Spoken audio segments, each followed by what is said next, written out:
salaamaaleykum sama gars yi man la Kayz foofu donc dama gis ni am na benn débat boo xam ne depuis un peu longtemps gars yaa ngi koy jël di ko alimenter ci réseaux sociaux yi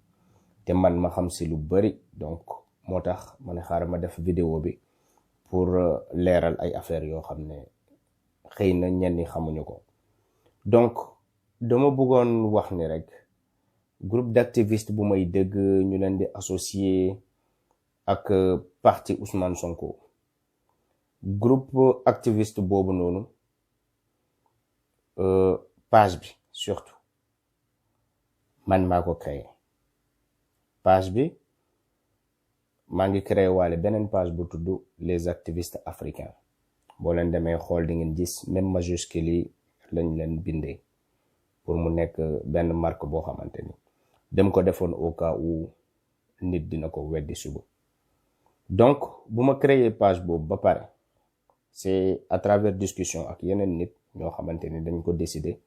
mais fekk na man ma créé woon ko ba pare ne le jour où les Sénégalais les activistes accepteront ñu ñëw boole suñu doole, page boobu déjà ça serait là pour faciliter les choses.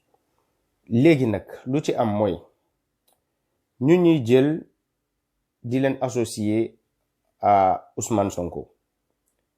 ce n'est pas honnête parce que man dama bokkoon seen biir xam ne ñooñu c'est vrai que ci parti boobu lañ nekk, mais lu ñuy wax yépp benn parti politique mosu leen ngemb pour ñu wax ko. ñoom ñooy jël seen initiative bopp di wax lu leen neex.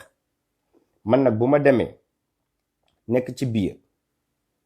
ma def lépp ba loolu noonu ñu changer ko, ma gis ni dañ ci andi ay nit pour néewal ma doole pour que ñoom ñu continuer di doxal noo leen neex, dem ci génn bàyyi leen ñu nekk ci lu ñu nekk. Léegi nag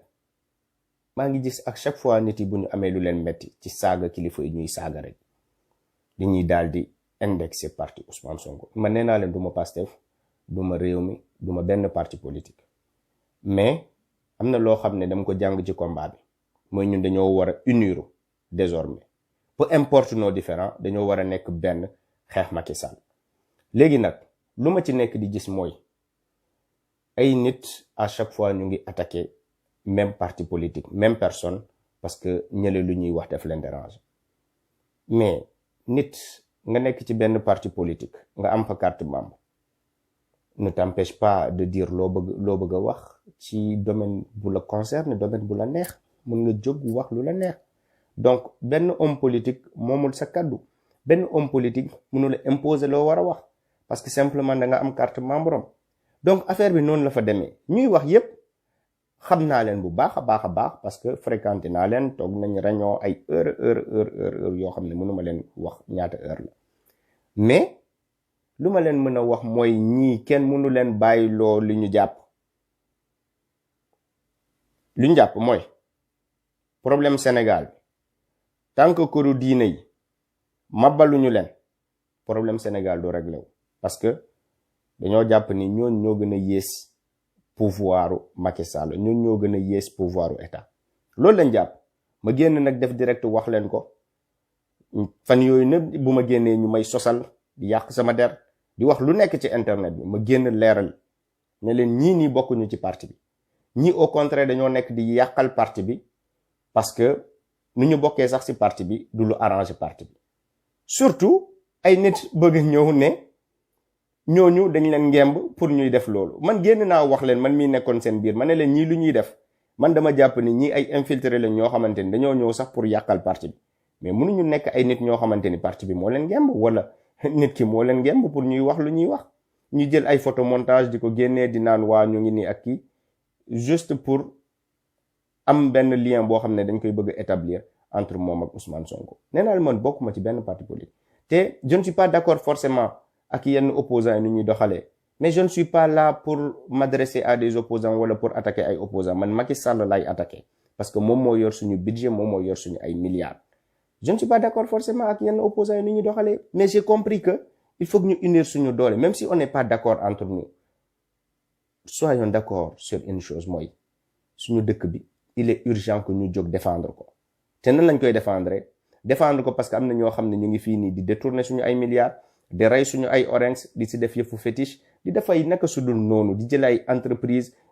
jox leen lu benn sénégalais amul ñu nekk ay libanais yooyu moo jar a wax mais pas ñuy nekk fii di naan buñ gisee parti bii nii am na doole wala ñu bëgg ko gàkkal ci ay affaires yoo xam ne dañ koy indi forcément bu ko rattaché loolu tamit du honnêteté